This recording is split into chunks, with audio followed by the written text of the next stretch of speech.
വിഷ്ണു ഏട്ടാ നമ്മുടെ റിലേഷൻഷിപ്പ് വീട്ടിൽ ഏട്ടനറിഞ്ഞു വിഷ്ണു ഏട്ടാ. എടാ വീട്ടിൽ സമ്മതിക്കാത്ത ഞാൻ എന്ത് ചെയ്യാനാ? എന്നെ കൊണ്ട് പറ്റുന്ന രീതിയിലൊക്കെ ഞാൻ ശ്രമിച്ചു നോക്കി. മനുവേട്ടൻ അങ്ങേർക്ക് ദേഷ്യം വന്നാൽ മുന്നും പിന്നും നോക്കാത്ത ഒരാളാ. വിഷ്ണുവേട്ടൻ കണ്ട കൈയും കാലം തല്ലിയൊടിക്കുന്ന എന്നോട് പറഞ്ഞേക്കുന്നത്. എന്റെ വിഷ്ണുവേട്ടൻ എന്തെങ്കിലും പറ്റി എന്നെ കൂടി സഹിക്കാൻ പറ്റും തോന്നുന്നുണ്ടോ? വേറൊരു മതത്തിലുള്ള ഒരാള് കല്യാണം കഴിക്കാൻ അവർ സമ്മതിക്കില്ല. അവർ ഭയങ്കര കൺസർവേറ്റീവാ. വിഷ്ണുവേട്ടൻ എന്നെക്കാൾ നല്ല പെണ്ണിനെ കിട്ടും. അത് കിട്ടുമായിരിക്കും. പക്ഷെ മീരയ്ക്ക് എന്നേക്കാൾ നല്ല ചെക്കനെ കിട്ടൂ? ഒരിക്കലുമില്ല. ഇപ്പൊ എനിക്ക് നിനക്ക് ഒരു വാക്ക് മാത്രമേ തരാൻ കഴിയൂ. വേറൊരു ജന്മം ഉണ്ടെങ്കിൽ ഞാൻ നിന്റെ മാത്രമായിരിക്കും. ഏത് ജന്മം? എനിക്കങ്ങനെ ഒരുപാട് ജന്മങ്ങളിലൊന്നും വിശ്വാസം കേട്ടാ. തിരിഞ്ഞു നോക്കില്ല ഞാൻ. മനസ്സിലെന്ന് സ്നേഹിക്കുന്ന ചിരിച്ചുകൊണ്ടിരിക്കുന്ന ഒരു അൻവറിന്റെ മുഖമുണ്ട്. എനിക്കത് മതി. ഇനി അങ്ങോട്ട്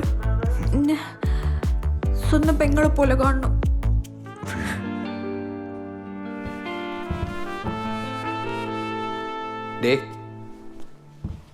ചേട്ടൻ കൈയും കാലം തൊല്ലിയൊടിക്കുന്നു പറഞ്ഞത് സത്യേറ്റം പറഞ്ഞാണോ? എനിക്കും തോന്നി. അപ്പൊ തനിക്ക് വിഷമാവൂലേ?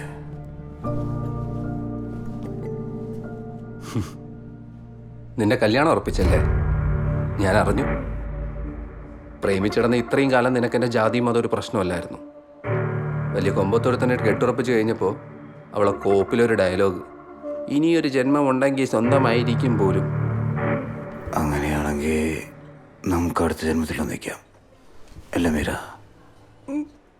നീ കെട്ടി സുഖമായി ജീവിക്കുന്ന എനിക്കൊന്ന് കാണണം.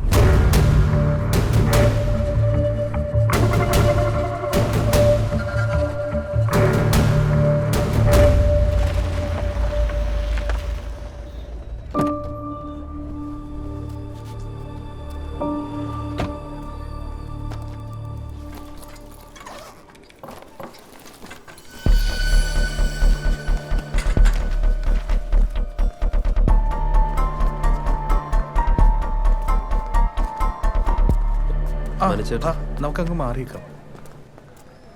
ചേട്ടൻ എന്നെ ഓർമ്മയില്ലേ? നമ്മളൊന്ന് കാറി വെച്ച് പരിചയപ്പെട്ടു. ഞാൻ വന്ന കാര്യം ചേട്ടൻ്റെ സിസ്റ്ററിൻ്റെ മാരേജ് ഉറപ്പിച്ചല്ലേ? അതുമായിട്ട് ബന്ധപ്പെട്ടൊരു കാര്യം പറയാനാണ് ഞാൻ വന്നത്. തിരക്കിലല്ലോ അല്ലേ? അല്ല, ആളുടെ വെഡ്ഡിങ് വീഡിയോഗ്രാഫി എനിക്ക് തരണം. ഡിസ്കോ ഡിസ്നി വെഡ്ഡിങ് വീഡിയോഗ്രാഫി ഞാൻ വേറൊരാൾക്ക് കൊടുത്തു. ഓ, കൊടുത്തല്ലേ? സാരമില്ല, അതില്ലേലും കല്യാണത്തിന് ഞാൻ വരും. വരണമല്ലോ. പടാ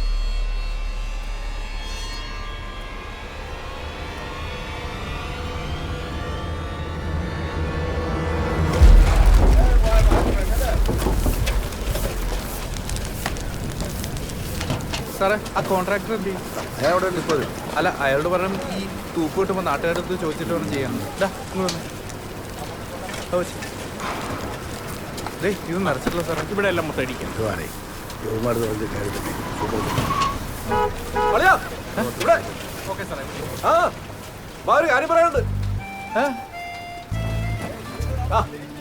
അല്ല, വർക്കിലാണ്.